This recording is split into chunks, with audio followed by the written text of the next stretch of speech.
Трајко Славевски, председавач или односно председател со додека се навикнеме веќе со Советот на град Скопје, поранешен министер за финансии во ВМРО-ДПМН, универзитетски професор. Добро дојдовте вака кога почнеме да ви ги редиме титулите.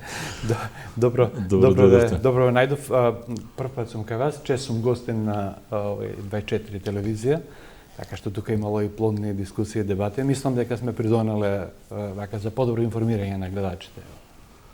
Да прашам Робо, како сте? Да. Смирени сте вака или? Јас сум секојаш смирен, нема, мислам. Секојаш го делам приватното. Градоначелничката ве вади од кажа малку приватното од професионалното. Не, зависи како го дефинирате тоа. Се разбира, не е пријатно, нели не е пријатно кога не се ефикасни институциите. Мене ми беше задоволство, нели, во изминатите 10 месеци до пред еден месец Советот да функционира како часовник. Тоа беше период, нели, сега ќе правиме на 17 ноември, на година од конституирањето на Советот. Кога велам како часовник, единствен беше проблем кој што морав да го менаџирам, тоа што градоначалникот Арсовска постојано се караше, навредуваше господјата Љубица Јанчева, координатор на советничката група предводена од Социјалдемократскиот сојуз, па морав тука нешто да балансирам. Сега малку се сврти работата, јас сум на мета, па да видиме, можеби ќе издействуваме да се излечеме малку од тие напади, тие канџи. А вие сте сега кој прашате Данила, таа ќе ви каже јас сум на мета на Трајко Славевски. Добро, сега, ако сакате, можеме да објасниме, ако имате... Па не, имаме време, јас сакам и за буџетот малку да зговорим, ама бидејќи ова беше актуелно вчера. Ако имате простор, нели, се започна со она, како што кажав јас и, да речем, во неколку интервјуа медиуми, за мене неочекувана одлука Данила Арсовска да се лиши од мнозинството, кој што и обезбедуваше комоција за гласање за најголемиот број предлози што доаѓа од кабинетот на градоначалник. Тоа беше мнозинството формирано од советничката група на коалицијата за обнова на Македонија, предводена од ВМРО-ДПМН, Левица, тука Алијанса, Алтернатива. Од време на време тука се приклучува и дури советниците од опозицијата СДСМ, Зелен хуман град, Дом, ЛДП, во зависност од прашањата. Така што, велам, перфектно функциониравме.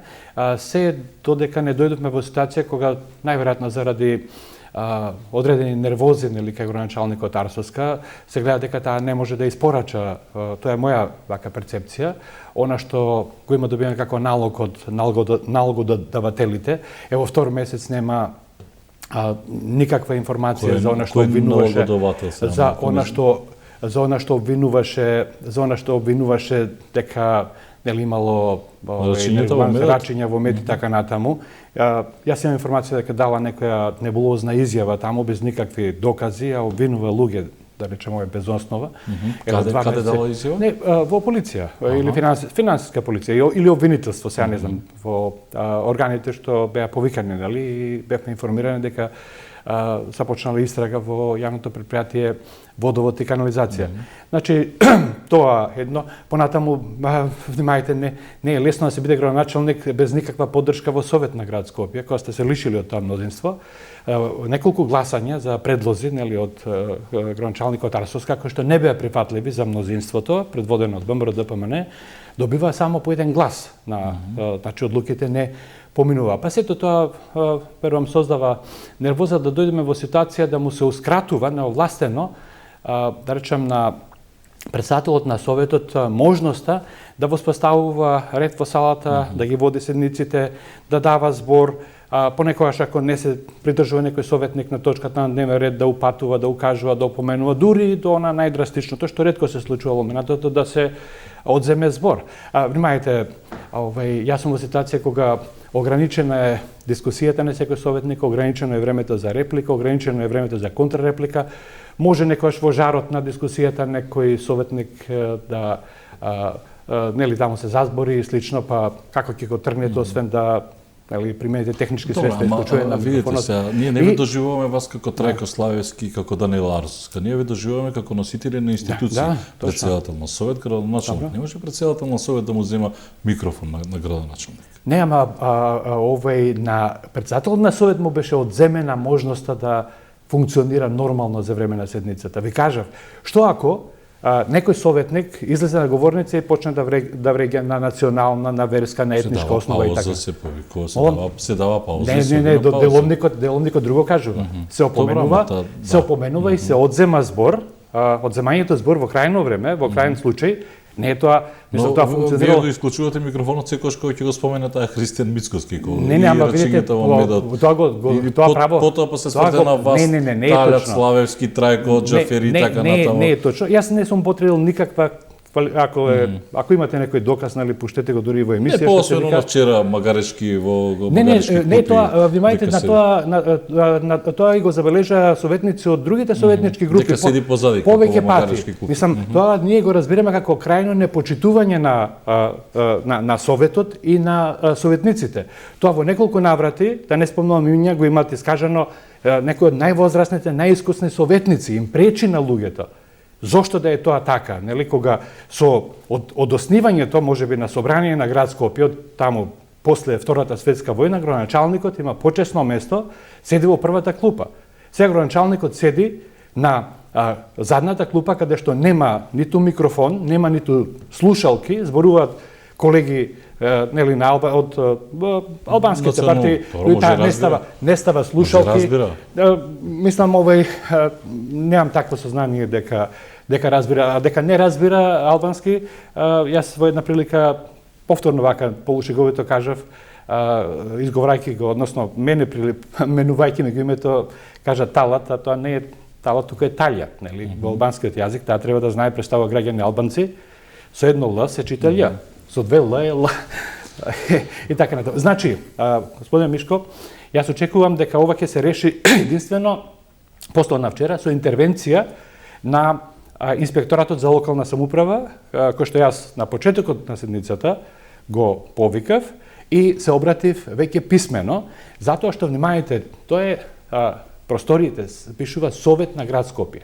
Тука не може да се помести ниту една столица, да се направи нешто без знаење на председателот на Совет. Како што, замислете сега, што би се случило владата да му ја преуреди салата на собрание, нели, на председателот на собрание и тој да не може да функционира нормално. Кој е по функција, кој е поглавен? Градоначалник или председател на Совет? Не, јас тука не мерам, тоа се различни концепти, знаете, Советот во исто време треба биде поддршка, но и контрола на градоначалникот. Нема тука кој е поглавен. Контрола во однос на спроведување на политики, ама не да го гасите микрофонот да не може сите политики се одобруваат, сите одлуки се носат на Совет.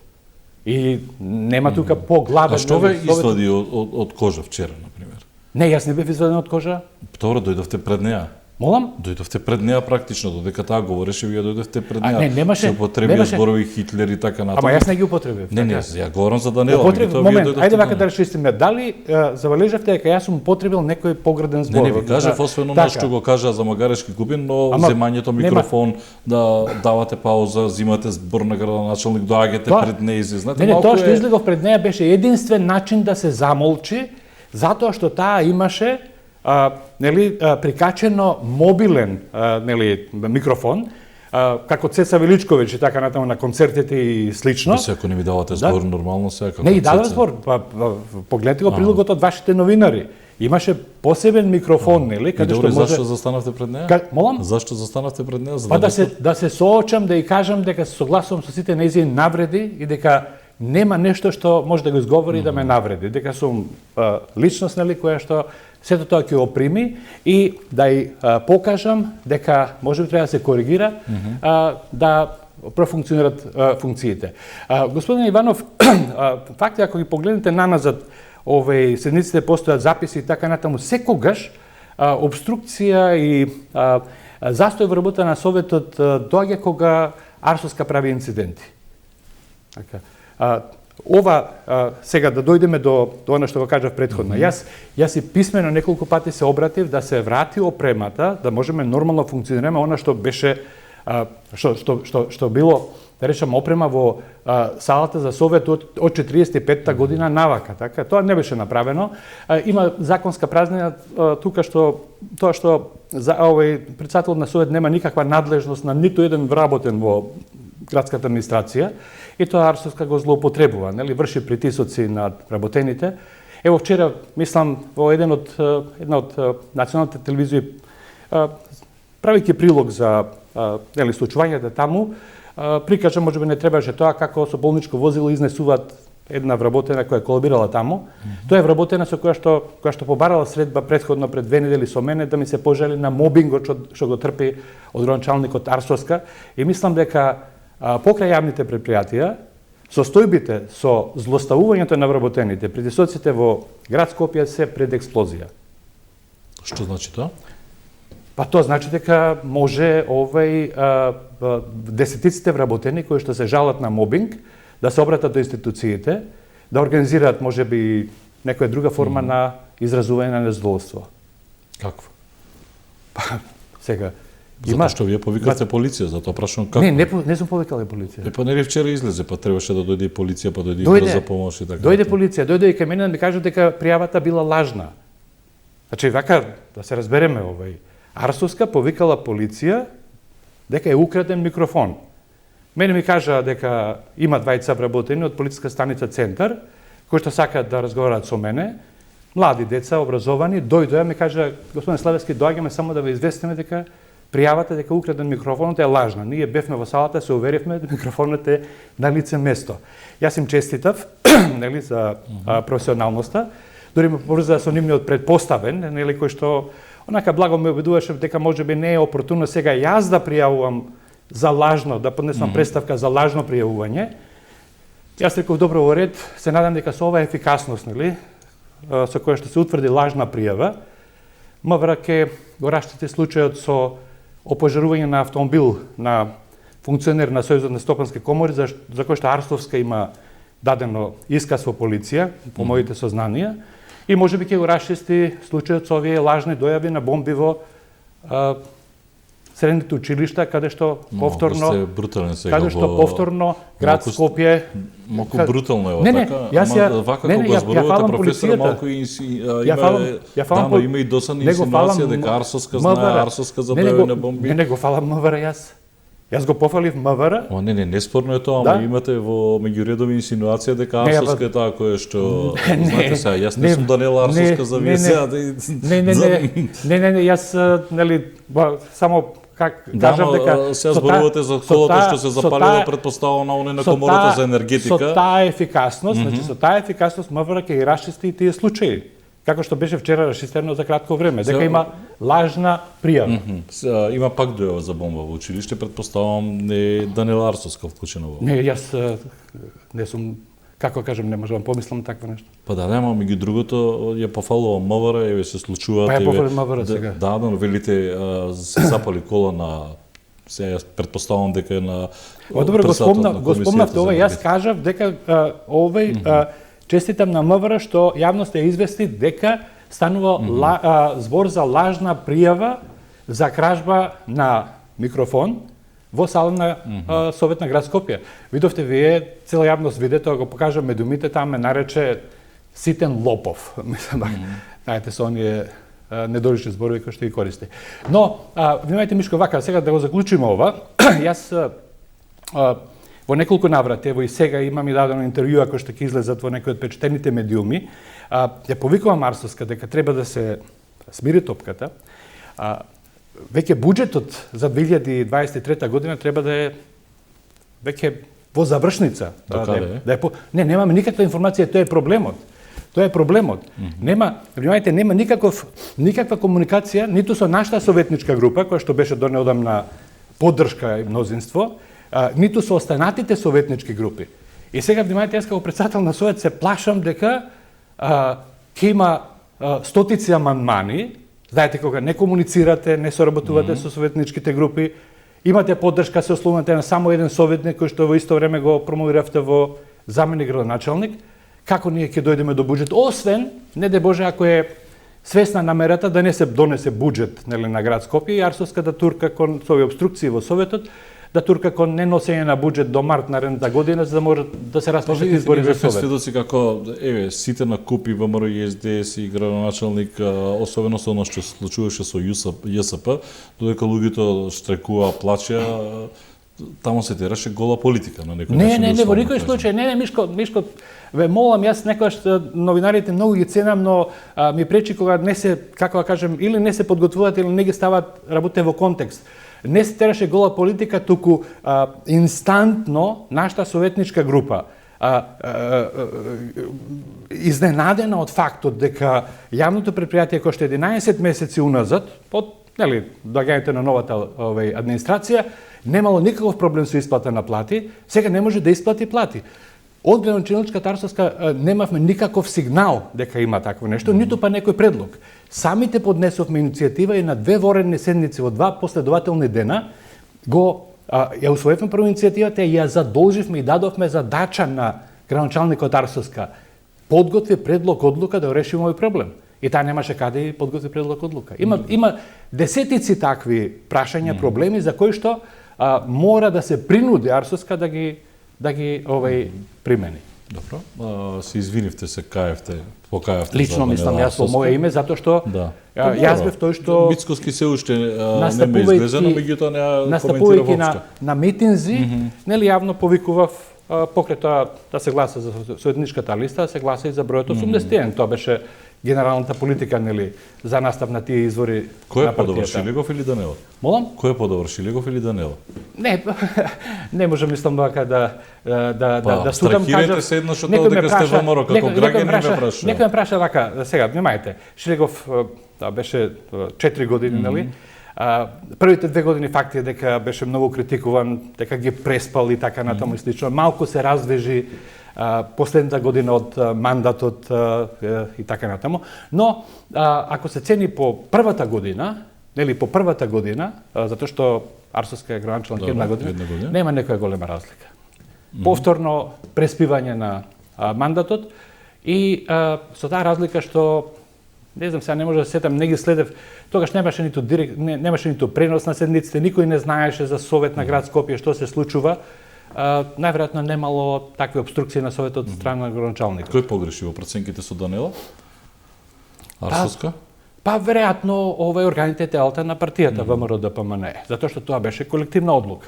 И на извршниот комитет, и на централниот комитет. Знаете сега како се носат во големите партии одлуките, има различни предлози и така натаму, но сепак, нели, и оние кои што, да речем, измаат известни резерви кон одредени кадровски решенија, ќе треба да прифатат мислењето на мнозинството. Во овој дел уште прашањето рековте дека може Данела Арсовска да се соочи со, не знам, што ќе се соочи, доколку продолжи вака, излегување да биде подраматично, на што? Не да се соочи, кажете ми на што мислите? Па кога говоревме претходно дека расте тензијата пред експлозија се предпријатијата. Мислев на состојбите во јавните предпријатија. Ние, внимајте, тоа може да се слушне. Затоа што Данела Арсовска вели дека викнете си ги вашите синдикати, партиски синдикати и така натаму. Знаете што е да го објаснам и тоа за јавноста. Ние добивме неколку дописи стигнаа до советниците, до координаторите на советничките групи, до сите советници, од СУДКО, Совет што е за комунални дејности, синдикатот при Сојуз на синдикати на Македонија. Тие дури бараа и итна седница за состојбите во водовод и канализација и другите јавни предпријатија, што се како јас како председател проценив дека нема основ за итна седница. Во закон и во статут се предвидени основи кога може да се свика итна седница.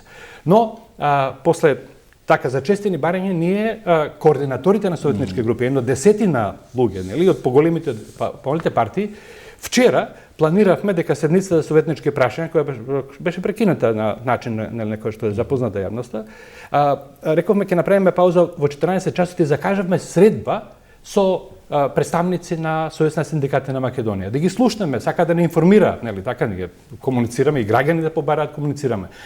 Тоа е најверојатно не знам како е било пренесено на Арсовска и тоа е она што таа го спомна, нели, движејки се како шоумен низ салата со подвижен микрофон, викајки дека ние партиски синдикати, па на оваа средба, нели, делегацијата на ССМ беше предводена од господин Дарко Димовски, председател на ССМ. Јас и во вашата телевизија и за ваши новини имам изјавувано дека се уште мислам дека тој е омилен синдикалец на власта. Како што беше Живко Митрески ваш? Не, ама сега внимајте, ние вчера бевме обвинети Вчера бевме, не сум имал комуникација со господин Живко Митревски. Ама не, ако ова е близок до СДС, тогаш по логиката Живко Митревски треба да не, зборувам по Ама сега зборувате тоа што ви одговара, тоа што не ви одговара не го слушате. Не, вака сега да речеме ако е тоа ваше мислење, останете вие се велите за Дарко Димовски, ја ви велам за Живко Митревски. Не, ама сега Дарко Димовски, немајте сега човекот кажува дека јавниот сектор е во штрајк.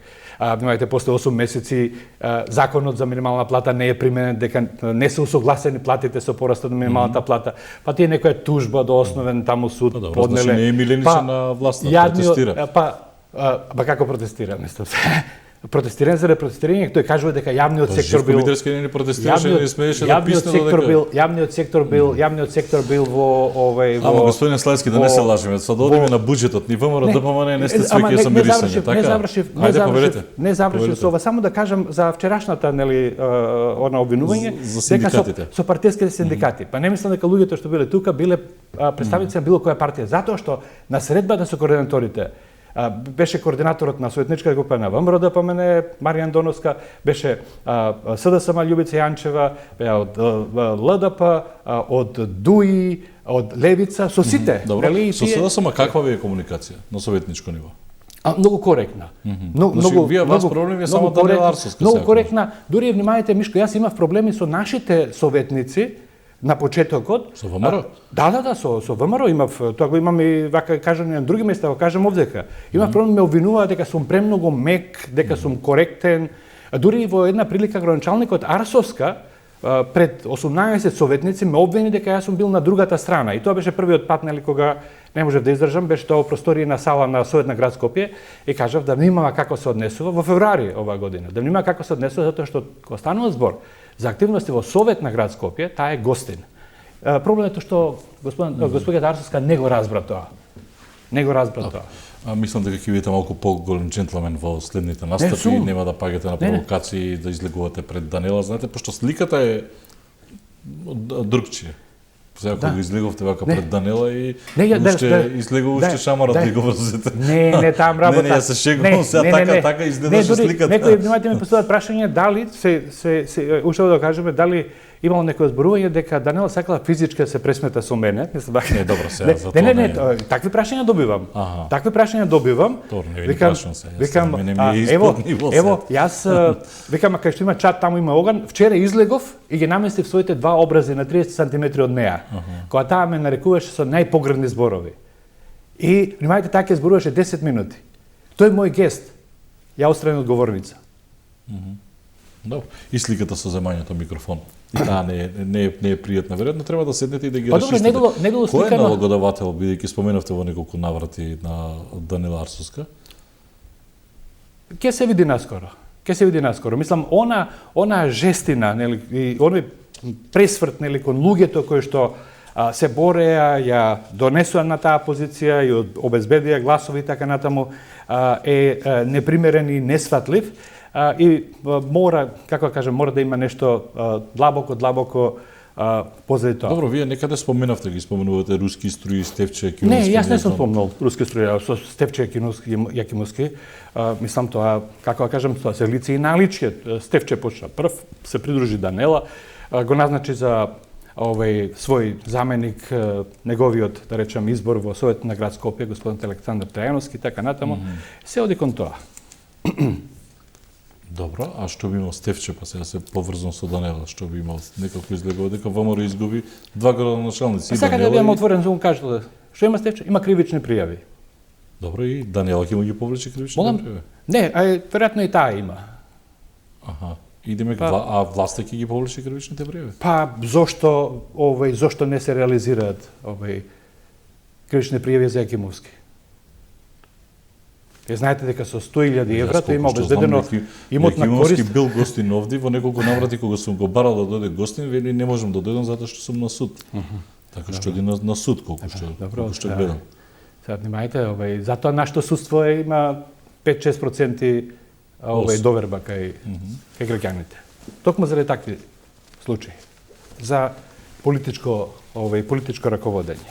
Добро, да одиме на буџетот, бидејќи можеме уште многу да зборуваме, меѓутоа ќе треба да ја повикам на по-друго интервју, по-обширно. Во крајен случај, мислам, во крајен случај треба соработка, да чека значајна активност околу буџетот. Јас повикувам да искористам оваа прилика дека Арсовска треба да седне со етничките групи, да ги слушне нивните размислувања. Дали Груевски стои позади Арсовска? Еве јас таква шпекулација сум слушнал дека Никола Груевски стои позади Арсовска. Не можам да тврдам, кај сега. А Мицковски стои се уште позади Арсовска? Зошто да не е, па тој се огради од Не се има оградено. Тој само вели дека не сум задоволен. Тој никој се нема оградено од Арсовска. Не, кажа дека се оградивте вие, се извините. Мицковски само вели од градоначалничката не сме многу задоволни, ама тоа е. Првата негова изјава откако таа почна со оние напади, првата негова изјава беше дека за медиум, можам да ви цитирам, точно знам, дека некојаш патиштата ќе ви се разидат. И тоа оградување, разидување на патиштата е оградување.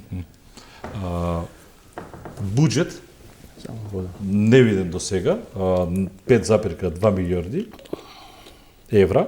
Професоре, сега тебе ве прашам како економист, поранешен министер за финансии, кој што сте знаели демонстративно да ги напуштате собраниските седници, особено кога ве менуваше Груевски, нели не се согласувавте тогаш по ново одење. Не, тогаш демонстративно јас се обратив, демонстративно имам напуштено собранинска седница кога самите овои пратеници ќе се изгласаа нешто за себе. Да. Имаше еден таков случај. Мислам што јас не може да го прифатам. Добро, и тогаш на заминување нели му говорите, правите грешка, премиерот Груевски, после дојде Ставровски кога заминувавте, но не се. Еве стигнавме до 5,2 милиарди. Може ли ова да го издржи Македонија? Може ли да го издржи ова Македонија? Тогаш беше Лукаровска прашав како ќе се соберат приходите. Вие велите 1 милиарда се зголемени приходите, милиарди и 100 се зголемени расходите. Само вака, ако го она што е реализирано 2021 година, да го споредиме со она што се планира за 23 година, за само 2 години. Расходите се зголемуваат за милиарда и 100 милиони евра, внимајте, за милиарда 100 милиони евра. Пред 20 години ние сме имале вкупен буџет од околу 2,5 милиарди. Значи за 2 години планираните расходи за 2023 година во однос на 2021 реализацијата се зголемуваат за милиарда и 100, приходите за милиарда. Каде се тие пари, освен задолжување, нели, кое што не знаеме како ќе го обезбедиме прво и како ќе го сервисираме. Има уште нешто, Мишко, јас погледнав и затоа го зедов овој лист хартија, но ги знам бројките на памет. Погледнав која беше проекцијата од февруари на Меѓународен монетарен фонд. Тие тогаш објавија извештај за Република Македонија по она скенирање според членот 4, нели, кој што го прави на една година, на 2 години Меѓународен монетарен фонд за сите своји земји членки. Внимајте, Меѓународен монетарен фонд има за 2023 година во неговите проекции има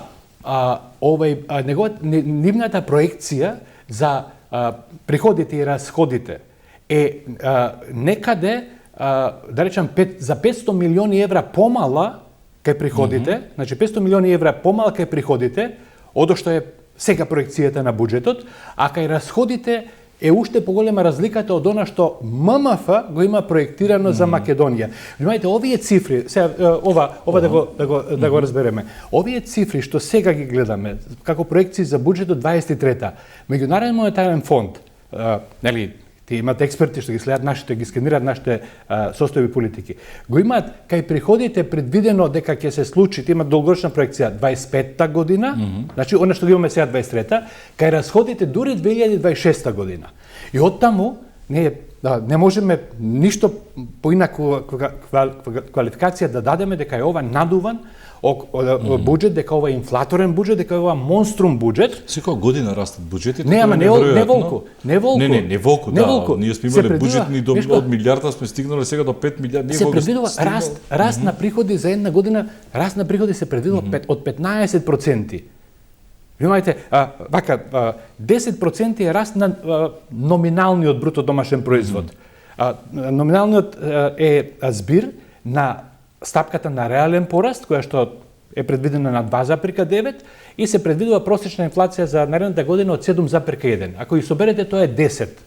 Да. За толку би пораснал во тековни цени бруто домашниот производ во Македонија во наредната година. А сега приходите се зголемуваат уште за 5% поени, што значи дека се смета на дополнителен товар, дополнително даночно оптоврување на граѓаните и на фирмите во Македонија во услови на рецесија која што веќе тропа на врата во европската економија. Добро, да се задржиме на Македонија, стварно голем буџет, 5,2 милиарди евра, и тешко е дека ќе можете да приходната страна да се полни, бидејќи ние немаме толков капацитет реално како економија, и затоа е тој буџетски дефицит толку колку што е планиран.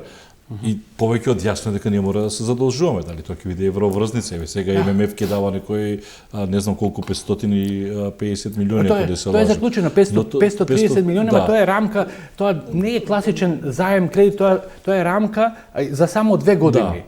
И владата, само да кажеме, владата тоа го направи, го издейства кај ММФ после долги преговори кои што трае можеби повеќе од година дена. Никогаш не траеле за таков.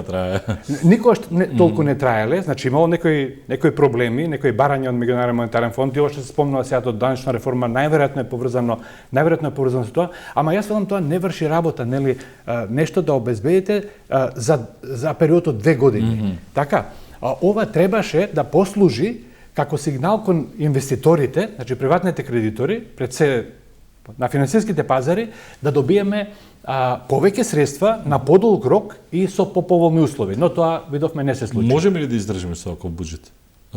Мислам, затоа што доаѓа економска, зимата економска енергетска криза. Оние 800 милиони евра планирани за капитални инвестиции сигурно нема да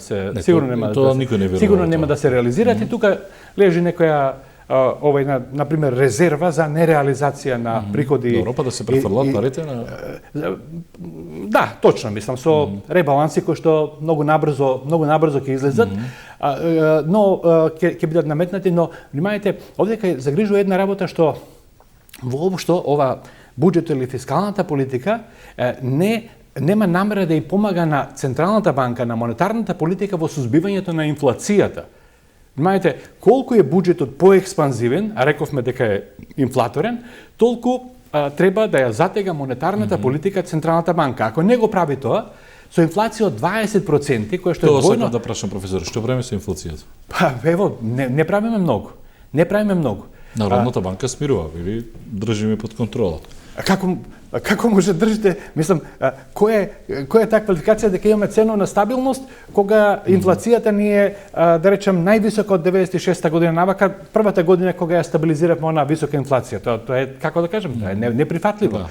Народна банка доцни со мерките, а централната власт, односно владата, не ја помага со фискалната политика, затоа што во моментов и фискалната политика и монетарната политика се уште експанзивни.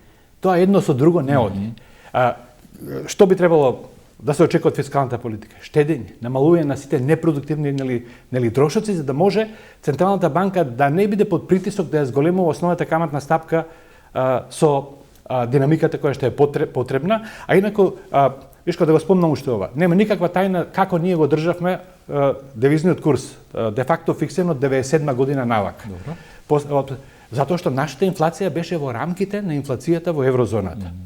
Сега е двојно повисок. Дали динарот е загрозен? Видите,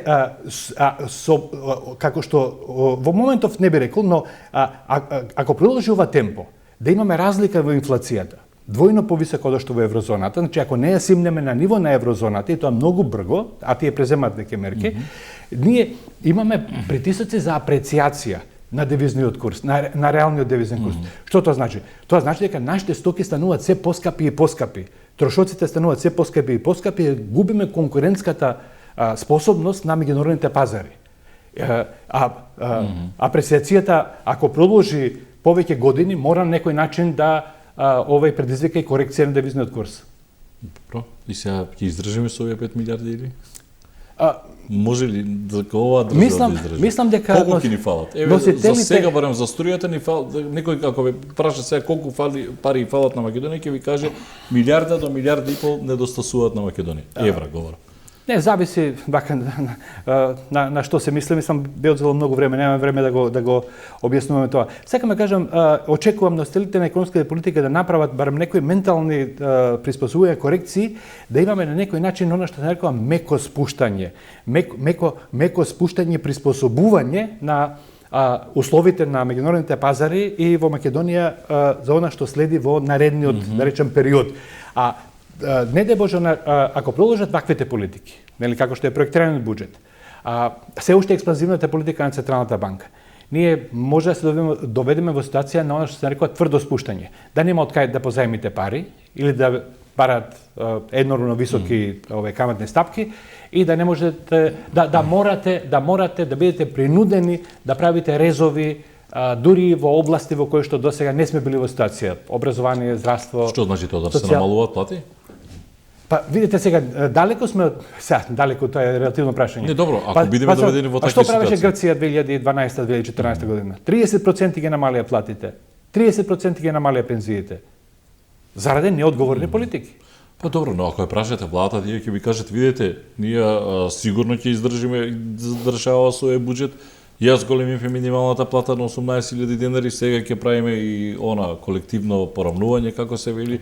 Вие тогаш ще реагиравте, велите, не е време сега за... Ама сега јас реагирам, зашто не ги покачат и другите плати, не ги усогласат? Па може ќе ги покачат со овој буџет, може ќе ги покачат. Не, ама требаше досега да го направат тоа во септември, да ги усогласат сите плати со порастот на минималната плата. Сега се навестува дека заради законските потреби за усогласување, во март повторно, тоа кажуваат синдикатите, и кај вас тука, нали, дека за 10% повторно ќе расте минималната плата и така онето. Бишко, мојата забелешка беше од она што го знам од долгогодишното искуство. Јас економијата ја изучувам 45 години. Значи 45 години и дури сум имал прилика да ја практикувам, размислувам и слично. Кога ќе дојде до трка меѓу цени и плати, платите секогаш ја губат трката. И ево, кај нас, јас тоа, кога сите ме критикува, кога укажав, мислев на ова. Па ево сега, минимална плата од 18.000 денари. За само една година има реално изгубено 1.500 денари од вредност. Заради, нели, платата пораснала не знам колку проценти, инфлацијата е... Добро, ама ако беше 9, например, ќе беше исто намалена, така? Не беше 9. Добро, 9-12. Не, ама ако беше 12 сега, што би било кога било... Не, ама секако сумата паѓа и 25, и тогаш имаше 20... системски, и тогаш имаше законски системски решенија како да расте минималната плата. Не, апсолутно ве разбирам, но сакам да кажам и да била и 30.000 да ја направеме, тие 30.000... Не, ама ако беше, ако растеше на еден нормален начин, инфлацијата не ќе беше толку. Мислите дека тоа придонесе со... Со најмалку 1/3 во стапката на инфлација учествува тој домашен фактор, нели? Па добро. Ова е добро, дека во трката на платите и на секогаш платата нема кондиција на Не, платите секогаш губат. Ево примерот со Македонија. Исто како што велиме дека во економијата или нема бесплатен ручен, дека на крајот некој цехот ќе го плати. Ама јасно, внимавајте, ние зошто беше мојата забелешка уште ова? Кога имаше податоци од последните 3-4 години, ова зборам за периодот пред една година, дека продуктивноста во економијата постојано се намалува, за разлика, да речеме, од Србија, од другите земји каде што постојано расте. Кај нас постојано се намалува, вие да се фалите дека да дигате раце, ево зголемуваме плати, па ево ви го резултатот. Она што беше за лицата кои што земат минимална плата некаде таму 110.000 колку се сега вработени. Минималната плата од 18.000 во моментов, по моите пресметки, реално не вреди ни 15.000 од пред 2 години. Заради тоа што кај пониските плати, структурата на потрошувачката е таква што таму учествуваат производи кои што чисто цени се најмногу зголемени. Храна, енергија, станување, транспорт, така натаму. Ќе протуркаме ли зимата за крај, професор? Како ви изгледа? Овој народот е жилав, нели? Сега више аман 30 години не сам нас младост да ни поминува таа жилавост. Па мене 2 младости ми поминале, така. За разлика од вас кои се помлад. Тешка зима доаѓа. Енергетска криза на ЕУ-ат и надлежните, затоа прашав дали што мислите? Не, мислам дека ќе биде приоритет да се помогнат граѓаните. Би било неодговорно, нели, на секој начин, без разлика, нели, на кој начин ги загреваат своите домови, да не мрзнат зимава. А компаниите ќе преживеат, исто битно, нели, тоа е цикличен круг, така, годиме граѓани, треба некој да работи, претпоставам. Компаниите, голем број на компании се загрозени, не само заради цените на енергијата, некаде растат и другите трошоци, трошоците нели за труд, работна сила, repроматеријали, увозна зависност и така натаму. Така што не е розова ситуацијата или во најмал случај не е розова она како што прикажува владата. Даночна реформа се најавуваше негде пред почетокот на летото, коморите реагира, бизнисмените реагира. Што мислите вие, себе прашам како професор во однос на тоа? Беше некој... Па видите, јас учествував, имав прилика нели во Министерство за финансии, бевме една помала група присутни, дури во вашата емисија сум бил на дебата со министерот без име и слично. Поздравувам она што тие се отворија, запознаа јавноста и така натаму, но мислам дека разбра дека не станува збор за даночна реформа пред се, она што како што беше замислена. Реформа не се прави ако немате поддршка од коморите, од пошироката јавност и така натаму. Јас сега можеби ќе освати тоа лично, но укажував на фактот дека јас бев носител на реформата за введување на рамен данок 2006 година, тоаш сите стопански комори не поддржа и тоа јавно. Периодот нели не е погоден. Некои решенија, на пример, ова што е со прогресивното доначување, понатаму укинувањето на ослободувањето кај реинвестираната добивка, што би било катастрофално, не е добро решение. Одоначувањето на каматите на штедните влогови, кога штедните, јас тоа им го кажував, не знам дали сме доволно јасни за јавноста, сите што штедат сега се оданочени со еден невидлив инфлацијски данок. Затоа што инфлацијата ви ги јаде парите. 1000 денари денес или 1000 денари пред една година вределе многу повеќе, вределе 18% повеќе од што 1000 денари денес. Да знаевме да се купуваме долари на времето, сега ќе беше подруга ситуацијата. Ама тоа така и да имаме пари, ќе бевме милионери. Благодарам што бевте во студио 10, ќе ја повикам повторно, Трајко Славевски, поранешен министер за финансии, председател на Советот на град Скопје од ВМРО ДПМНЕ, гостин во студио 10.